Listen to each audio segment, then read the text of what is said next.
오늘 창세기 3장을 지난주에 이어서 창세기 3장을 설교를 하려고 합니다.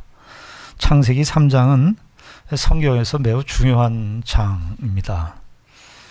중요도, 성경의 중요도를 한 10로 놓고 보면, 10을 최상으로 놓고 보면 한 9.9 정도에 해당할까요?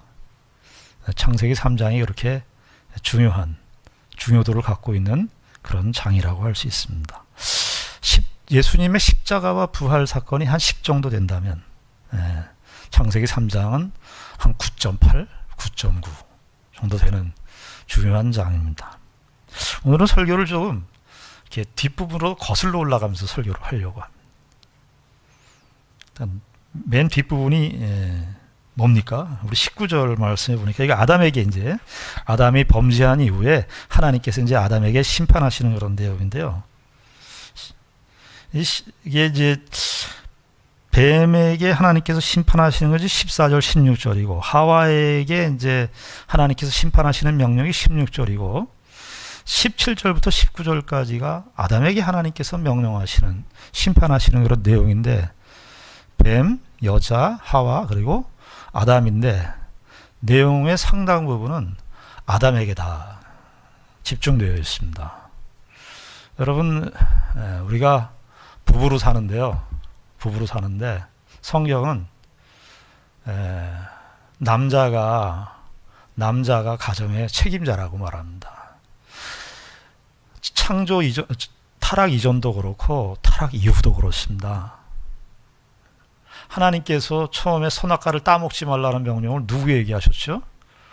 아담에게 하셨습니다. 하와가 만들어지기 전에. 하나님의 말씀을 먼저 받은 사람이 누굽니까? 아담입니다. 아담은 하와에게 이 하나님의 말씀을 잘 가르쳐야 되는 책임이 아담에게 있었습니다. 그래서 오늘 17절부터 이 19절까지 하나님께서 이제 아담에게 심판하시는 그런 내용도 아담에게만 아주 길게 기록되어 있습니다. 현대 사회에 들어오면서 세상에 이렇게 아버지들을 세상살이에 다 빼앗겨 버렸죠. 그래서 아버지가 가정에서 아버지로서의 그런 역할이나 중요도가 많이 약화된 것이 현실입니다. 우리가 성경의 이런 내용들을 통해서 그 중요성을 다시 한번 우리가 상기해 볼 필요가 있다고 생각을 합니다. 자, 그런데 3장 17절부터 19절까지인데 19절에 뭐라고 되어 있습니까?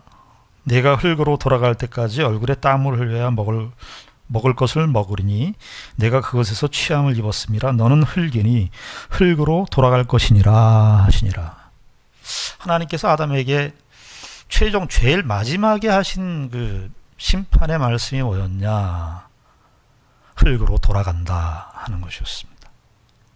흙으로 시작했으니 흙으로 돌아간다. 죽는다는 이야기입니다. 하나님께서 최초의 사람인 아담에게 심판의 명령을 행하셨는데 사실 뱀, 여인, 그 다음에 아담에게 이렇게 심판의 명령이 주는데 이게 사실은 하와에게도 다 주어지는 명령이죠. 성경은 참 우리가 불편한 진실, 인류가 살아오면서 불편한 진실이 뭐죠? 죽음이죠. 우린 다 죽음을 두려워합니다. 죽음에 대한 공포가 다 있습니다. 죽음이라는 것은 생각하고 싶지 않습니다. 그런데 성경의 첫 원시 시대, 성경의 처음 계시를 여는 그 시점에 인간은 죽는다라는 사실을 제일 먼저 이야기를 하고 있습니다. 인생이 뭔가? 성경은 그 답을 우회하지 않습니다. 인간의 본질을 말하려고 할 때 답을 이렇게 우회하고 피하고 하는 식으로 우리에게 말하지 않고요. 성경의 거의 첫 부분에 해당하는 창세기 3장에서 인간의 본질을 정의하고 들어옵니다. 흙으로 왔으니 흙으로 간다는 것입니다. 여러분, 우리가 인간의 나라고 하는 존재를 생각할 때 그럼 무엇을 기반으로 생각을 해야 옳습니까? 보통 사람들이 나를 생각할 때 내가 가진 거, 내 실력, 내 위치, 나의 능력 이런 것을 통해서 나라고 하는 자신을 설명하고 나라고 하는 자신을 이렇게 이해하려고 하는데 성경은 인간의 본질을 이해하는 토대, 출발 뭐라고 얘기하는 겁니까? 죽는다는 겁니다. 흙으로 돌아간다는 이야기입니다. 전도서 7장, 전도서가 솔로몬이 쓴 그 성경 아닙니까? 이 세상에서 세상의 부귀와 영화를 모두 누렸던 이스라엘 최고의 왕이었습니다. 그가 해 아래 새 것이 없다고 그러면서 모든 것은 헛되고 헛되도다 헛되도다 하면서 전도서를 시작하는데요. 7장 2절에 가면은 솔로몬이 전도서를 통해서 이렇게 말하는 것을 우리가 보게 됩니다.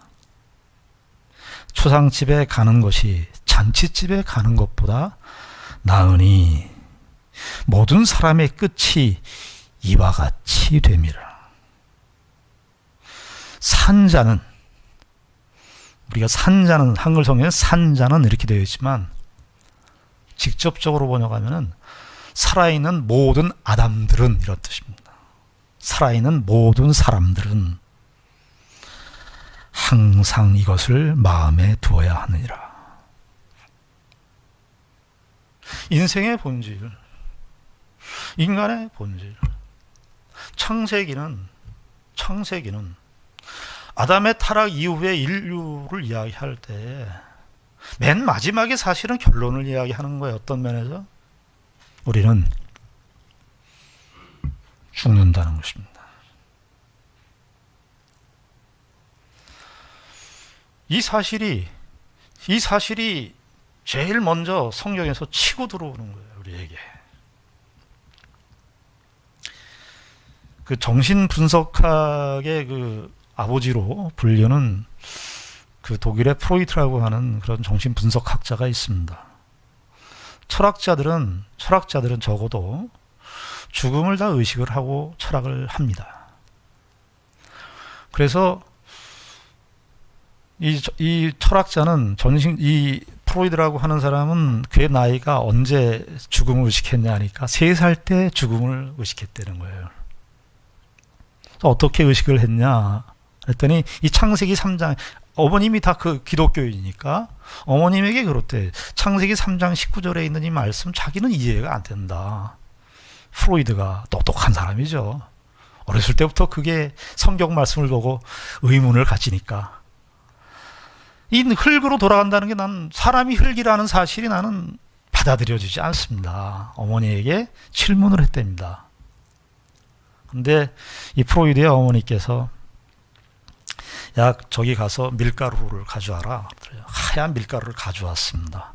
야 그리고 물을 가지고 그 반죽을 해봐라. 밀가루와 물을 섞어서 이제 반죽을 하는 겁니다. 하얗잖아요. 근데 계속 반죽하라는 거예요. 그래서 계속 반죽을 했는데 그 하얀 밀가루가 어떻게 됩니까? 까맣게 변색이 되는 거예요. 어머니가 프로이드에게 묻습니다. 그 까만색은 어디에서 나왔니? 밀가루에서 나왔니? 아니면 네 손에서 나왔니? 내 손에서 나왔습니다. 거봐. 사람은 흙이야. 그랬다는 거 아닙니까? 이 알아먹으신다 안 먹으신다. 흙이래요. 그때 프로이드는 죽음을 의식했다는 거 아닙니까? 로마의 장군들이 개선하고 들어오면서 상대방을 죽이고 이웃 나라를 정복하고 들어오면서 승리의 개선가를 하면서 들어올 때 노예들을 시켜서 로마는 그랬다는 거예요. 노예들이 그 장군을 향해서 라틴어로 메멘토 모리 이렇게 얘기했다는 거예요. 죽음을 기억하라는 겁니다. 네가 이웃 나라를 정복해서 승리의 개가를 부르는 것이 너에게 지금 중요한 게 아니라 너도 언젠가는 죽는다는 사실. 성경은 이 사실을, 이 불편한 진실을 이야기하고 들어옵니다. 그러니까 우리가 무엇을 생각해야 되냐면 1차적으로 영원히 살겠다, 우리가 아주 오래오래 동안 많이 살겠다라고 하는 생각을 지우셔야 돼. 이미 성경에서 이야기를 하고 있기 때문입니다. 자, 그런데 우리가 이런 생각을 해야 됩니다. 아담에게 하나님께서 이렇게 말씀하신 죽음이 우리에게 그러면 어떤 생각이 들어오냐면 그러면 우리가 너무 절망적이고 비관적이고, 여러분 이 생각을 한번 하셔야 됩니다. 죽음이라고 하는 단어를 쓰신 분이 하나님이십니다. 죽음이라고 하는 심판의 명령을 내리신 분이 하나님이시라면 죽음에 대한 답도 누가 갖고 있습니까? 하나님만이 갖고 계신다는 거예요. 죽음의 명령을 내리신 그분만이 죽음에 대한 답을 갖고 있는 거예요. 이것이 하나님께서 1차적으로 하고 싶은 일. 너희들 흙으로 돌아간다. 죽는다라고 하는 것은 죽음이 너희들의 끝이 아니라고 하는 사실을 어떤 면에서 역설적으로 이야기를 해주고 있는 것입니다. 동시에 우리가 창세기 1장, 2장, 3장을 통해서 보았을 때 그리스도인들은 어떻게 생각해야 맞습니까? 죽음이라고 하는 것은 비정상이다라고 하는 것입니다. 죽음은 언제 들어왔죠? 타락 이후에 들어왔습니다. 타락 이전에는 죽음이 없었습니다. 아담의 타락 이후에 죽음이 들어온 것입니다. 그래서 사실은 우리가 죽음이 다 불편한 거예요. 왜냐? 죽음이 원래 우리의 것이 아니에요. 원래 인류에게 허락했었던 것은 영원한 삶이었습니다. 그래서 이 죽음은 죄로 말미암아 들어온 비정상이라는 사실을 우리가 알아요. 그래서 사실은 이 말씀이 우리에게 절망적이다. 너들 죽는다. 흙으로 돌아간다. 이 정도만 있는 것이 아니라 사실은 이렇게 말씀하신 이 하나님께서 죽음의 문제를 해결하실 것이라는 사실을 우리에게 사실은 말씀해 주고 있는 것입니다.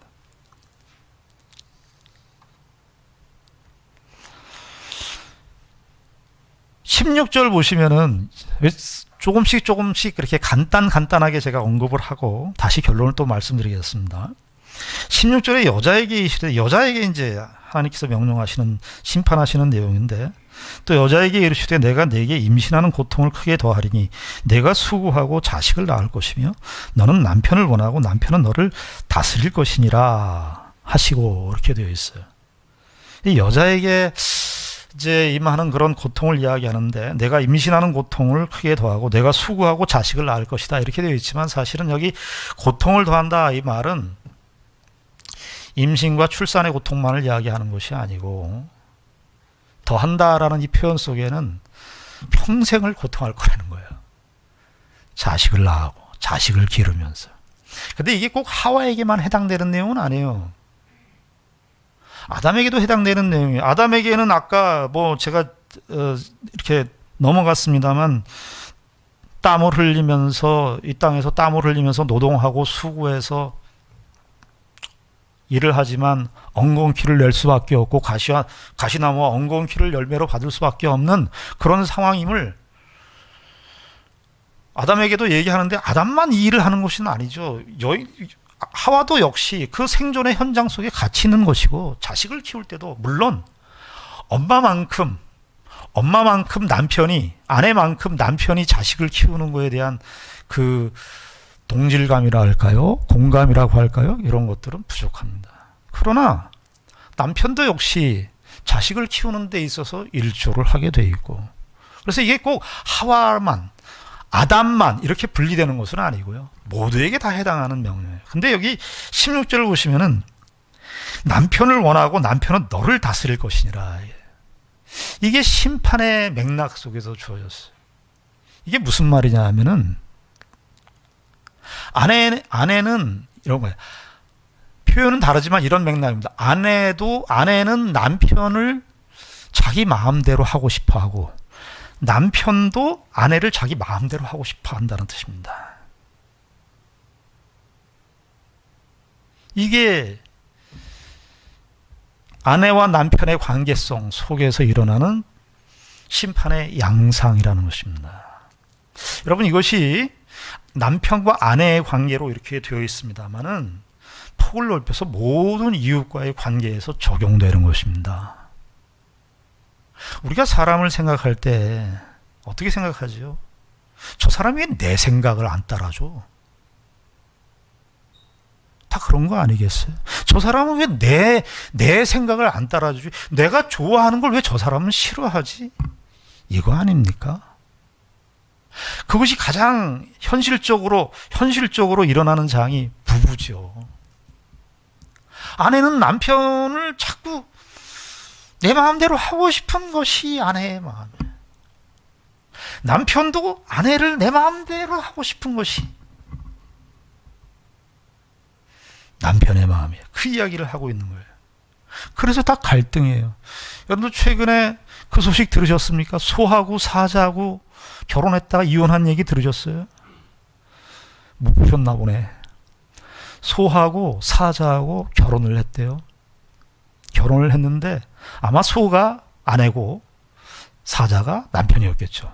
평생을 살면서 사자는 소한테 계속 고기를 바쳤대요. 소는 남편인 사자에게 계속해서 농사를 해갖고 채소를 먹으라고 갖다 바쳤대요. 사자 앞에는 늘 소가 만들어 놓은 채소가 있었고, 소 앞에는 사자가 사냥해온 고기가 늘 앞에 있었어요. 도저히 먹을 수가 없어서 이혼을 했습니다. 이혼을 하면서 하는 말, 사자가 소한테 뭐라 그럽니까? 이렇게 얘기합니다. 내가 당신을 위해서 최선을 다했어.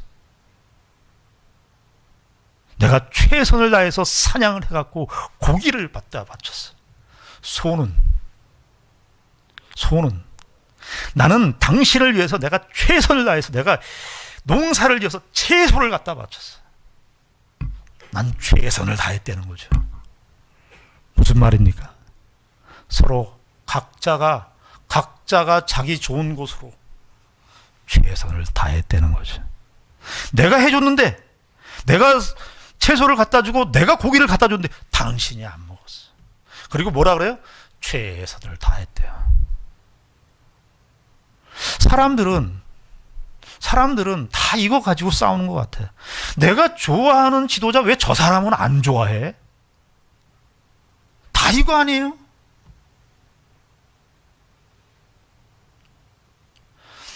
제가 예전에 어떤 목사님에게 어른의 조건이 무엇인가 이 질문을 했습니다. 어른은 어떤 분을 어른이라고 그러느냐? 어른은 뭐가 어른인가? 이 질문을 드렸어요. 근데 그 목사님께서 하시는 말씀이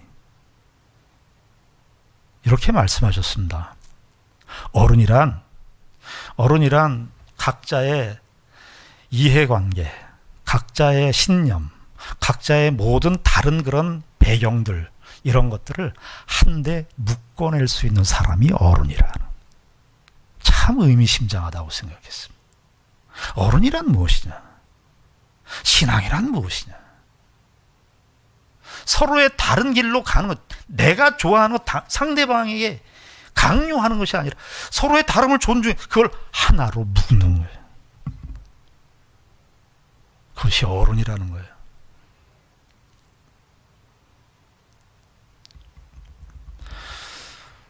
오늘의 설교는 15절이 핵심입니다. 15절이 무엇이죠? 자, 이렇게 이제 아담과 하와에게 하나님께서 심판 저주의 명령을 내렸는데 15절이 뭐냐면은 우리가 보통 이제 학자들이 원시복음으로 알려진 내용입니다. 15절 말씀 우리 같이 한 음성으로 읽겠습니다. 15절 시작. 내가 너로 여자와 원수가 되게 하고 내 후손도 여자의 후손과 원수가 되게 하리니 여자의 후손은 내 머리를 상하게 할 것이요 너는 그의 발꿈치를 상하게 할 것이니라 하시고, 이 뱀은 사탄을 가르치는 겁니다. 그러니까 하나님께서 아담과 하와가 사탄의 말을 들음으로써 어떻게 된 겁니까? 사탄과 한편이 됐습니다. 사탄과 한편이 되면 누구와는 원수가 되는 거예요? 하나님과 원수가 되는 겁니다. 하나님께서 그것을 두고 보실 수가 없었어요. 그래서 15절에 원수가 되게 하고 이렇게 내가 너로 여자와 원수가 되게 하고 이렇게 되어 있는데, 사실은 원수가 된다는 말이 문장의 첫머리에 있어서 하나님이 그 하와를 가리키고 아담도 가리키는 표현이에요. 하와의 남편 아담이가 이 부부 일심동체니까요. 하와에게 말했지만 사실 아담도 포함되어 있는 것입니다. 그래서 하나님께서 이 사탄과 짝이 되면 안 되니까 하나님께서 사탄과 여인 사이에 적대감을 줘, 원수의 감정을 줘서 아담과 하와를 하나님 편으로 만들었어요. 그러면서 하시는 말씀이 뭐냐면, 너로 여자와 원수가 되게 하고 내 후손도 여자의 후손과 원수가 되게 하겠다, 그렇게 말씀하셨습니다. 사실은 창세기 3장 15절의 역사가 계속 이제까지 진행되어 오는 역사입니다. 여기 여자의 후손은 결국 예수 그리스도를 가르치고요, 예수 그리스도는 또 예수 그리스도 씨라고 하는 표현을 썼어요. 여자의 후손이 씨라고 하는 표현을 썼는데요, 이 씨라고 하는 것은 단수로 쓰였습니다마는 창세기 이후의 내용들을 보면 이스라엘 자손, 하나님의 선택된 백성들을 가리킬 때도 이 후손이라는 말을 썼어요. 단수인데 집합명사식으로 썼어요. 그러니까 여러분들이 창세기나 구약 성경을 읽을 때 후손이 나오면 그 예수 그리스도의 씨와 아주 밀접하게 연결되어 있다는 것입니다. 그러니까 창세기 3장 15절을 읽을 때 여자의 후손, 그럴 때 메시아만 있는 것이 아니라 그 안에 메시아와 연결된, 예수 그리스도와 연결된 하나님의 백성들 전체를 총칭하는 표현이라고 같이 이게 읽으셔야 됩니다. 우리가 이런 맥락을 좀 확인하기 위해서 창세기 15장 5절을 한번 보겠습니다. 창세기 15장 5절입니다.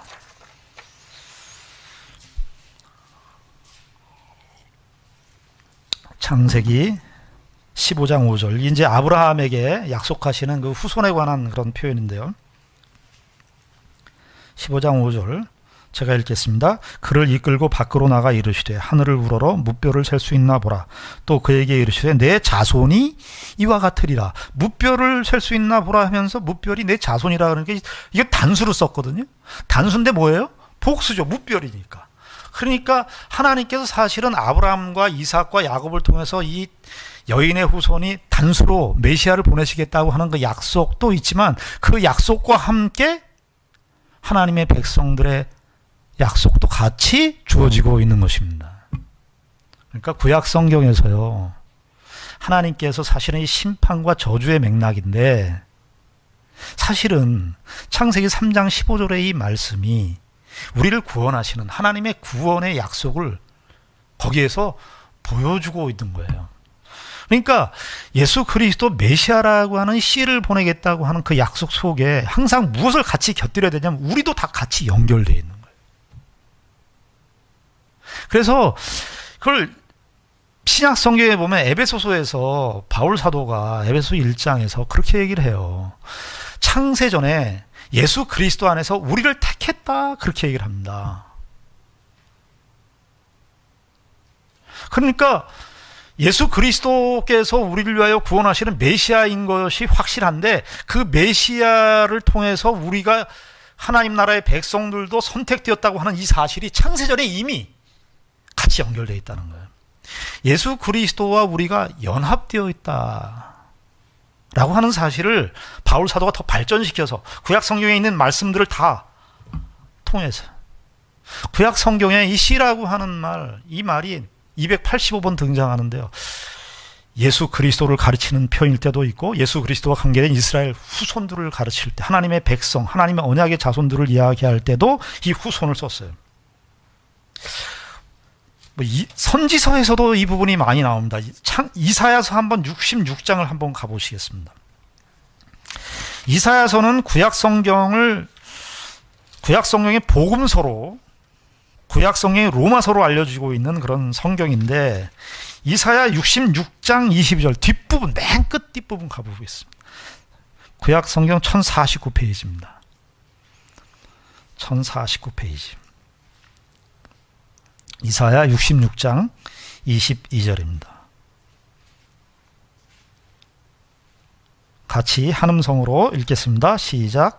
내가 지을 새 하늘과 새 땅이 내 앞에 항상 있는 것 같이 너희 자손과 너희 이름이 항상 있으리라 여호와의 말이니라. 이 말이 뭐냐면 이사야는 이제 앞으로 하나님 나라의 약속, 새 하늘과 새 땅은 이 요한계시록에 있는 새 하늘과 새 땅을 말하는 거예요. 그러니까 종말에 있을 하나님 나라의 약속을 이사야가 하나님으로부터 그 계시의 말씀, 환상을 받아서 기록한 내용이에요. 근데 새 하늘과 새 땅이 내 앞에 항상 있는 것 같이 뭐래요? 너희 자손과 너희 이름이 항상 있다는 거예요. 그러니까 구약 성경을 보면은 이 시의 약속, 3장 15절의 약속이 여기저기서 튀어나오는 거예요. 그리고 거기에는 우리의 하나님의 백성들, 후손들의 약속도 거기 다 같이 곁들여 있는 것이에요. 그래서 성경 곳곳에 이 시에 관한, 그리고 시와 관계된 그 하나님의 언약 자손들에 관계된 이야기가 계속해서 여기저기서 이렇게 튀어나오는 거예요. 비유로 들자면, 여러분 파름계로 우리가 노래가 되어 있지 않습니까? 도레미파 솔라시도.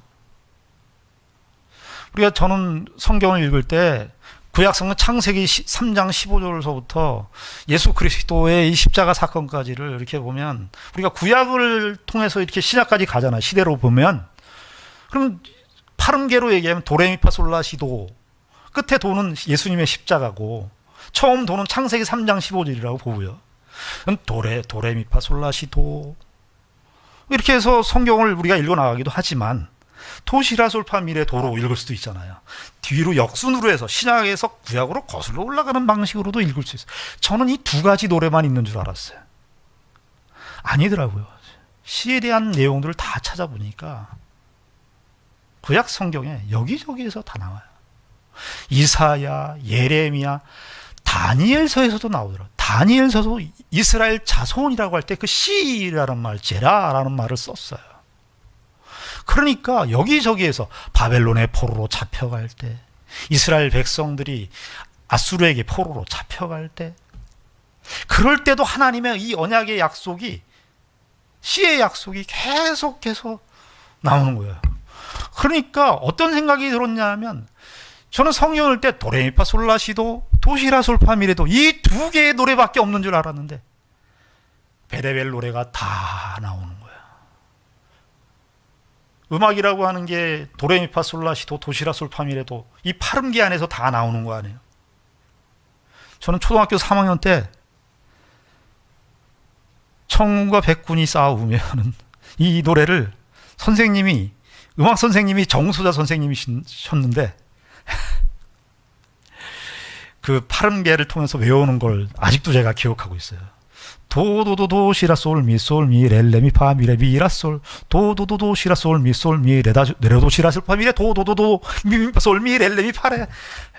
제가 근데 그런 노래들이 도도 솔솔 랄라솔 학교종이 땡땡땡 그거부터 해서 교향곡, 무슨 행진곡, 성경 곳곳에 팡파레처럼 예수 그리스도의 이 약속이 다 울려 퍼지고 있는 거예요.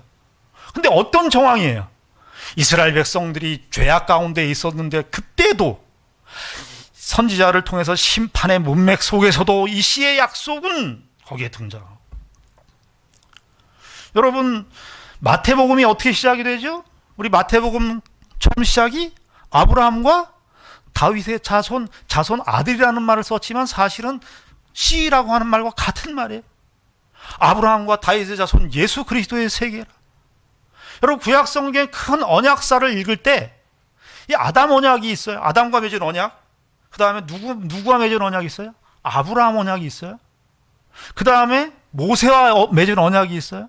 모세 언약. 또 모세가 끝에 신명기 모압 언약도 이렇게 포함이 돼요. 그 다음에 다윗 언약이 있고, 예레미야를 통해서 새 언약이 있고, 예수 그리스도를 통해서 새 언약의 성취가 되는 거예요. 그런데 이게 참 성경의 이 언약사를 보면은요, 우리가 성가대의 노래를 들으면 사부 합창으로 되어 있지 않습니까? 베이스, 그 다음에 테너입니까? 베이스, 테너, 엘토, 그 다음에 소프라노. 이거 물어보고 해야 돼요. 기본적인 상식은 있다, 이런 뜻이죠.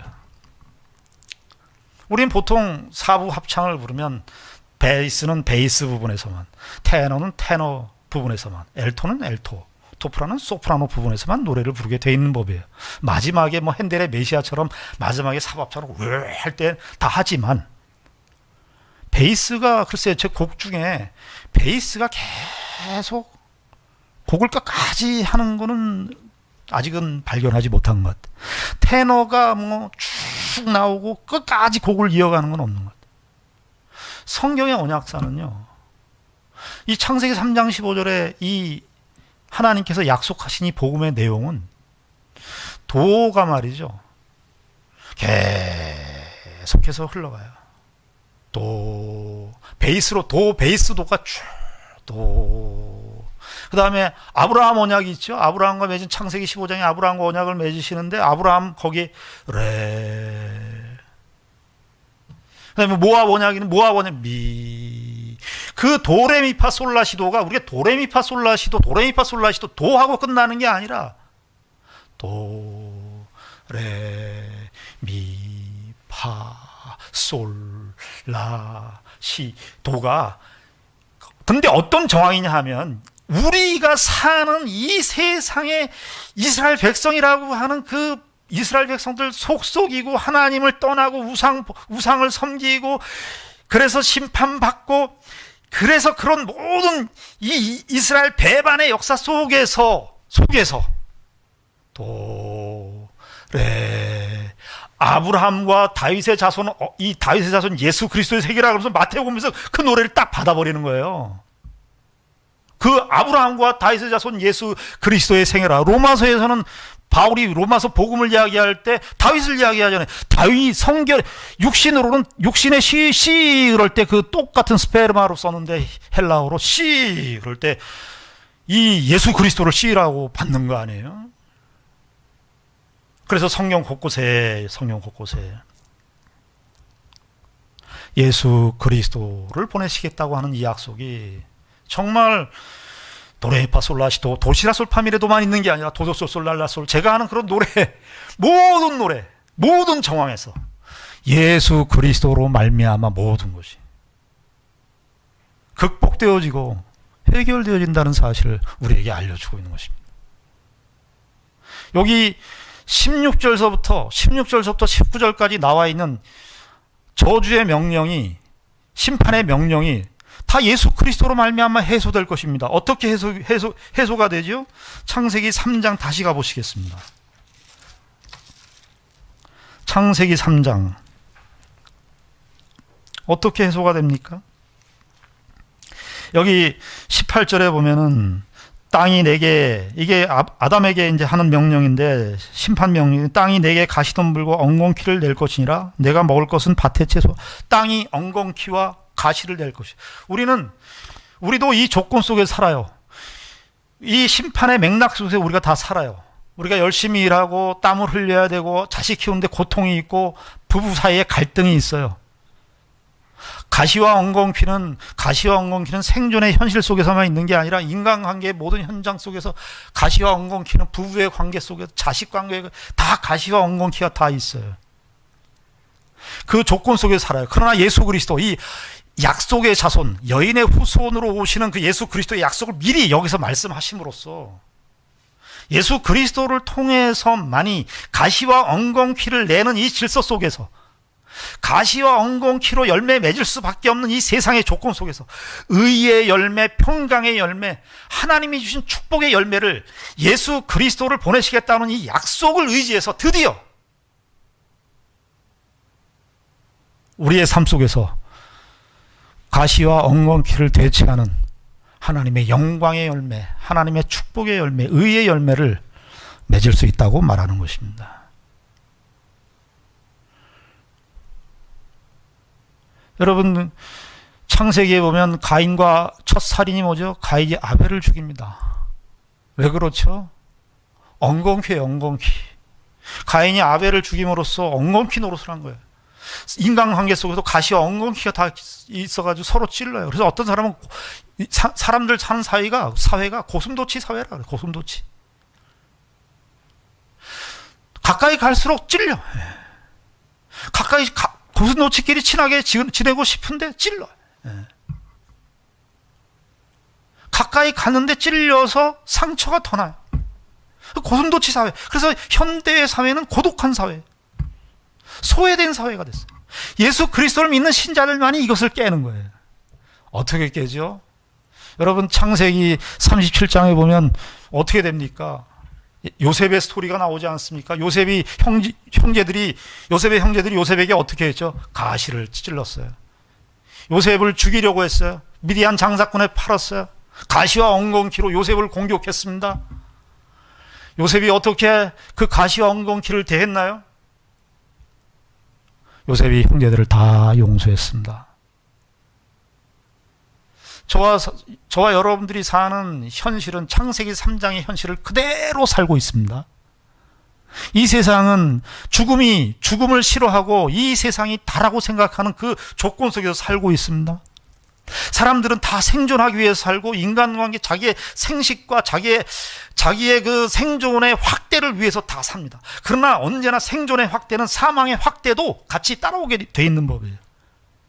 그래서 사람과 사람 사이에서도 소외가 발생하고, 사람 자신에게도 소외가 발생해요. 하나님과의 소외가 발생하고, 사람과 사람 사이에 소외가 발생하고, 사람 자신에게도 소외가 발생해요.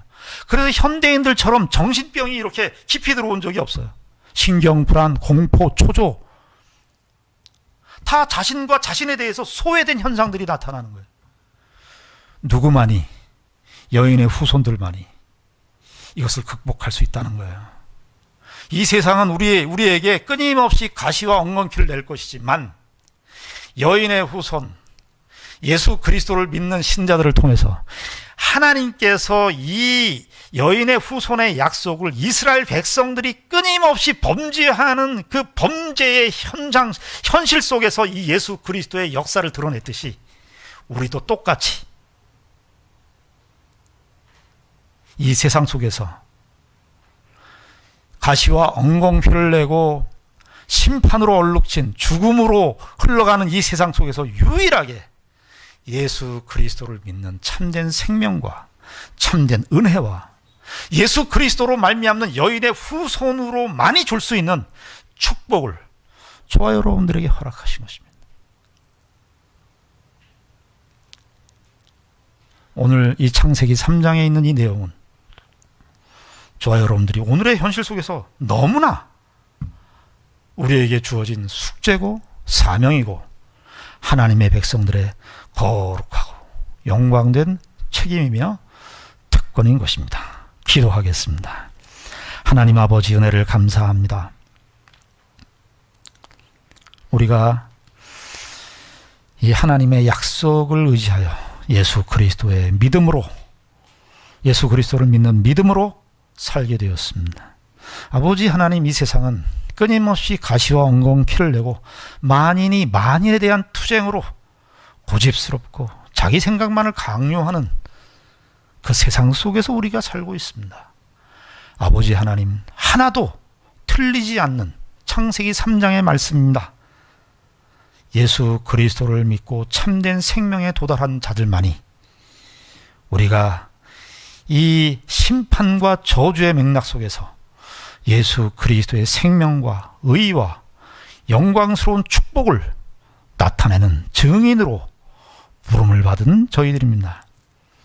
우리가 만나는 사람, 우리가 만나는 현실 조건 속에서 이 세상의 힘 앞에 무릎 꿇지 않도록 인도하시고, 예수 그리스도로 말미암는 참된 축복과 하나님의 백성들만이 드러낼 수 있는 그 영광을 증거하는 우리 모두가 되게 하여 주시옵소서.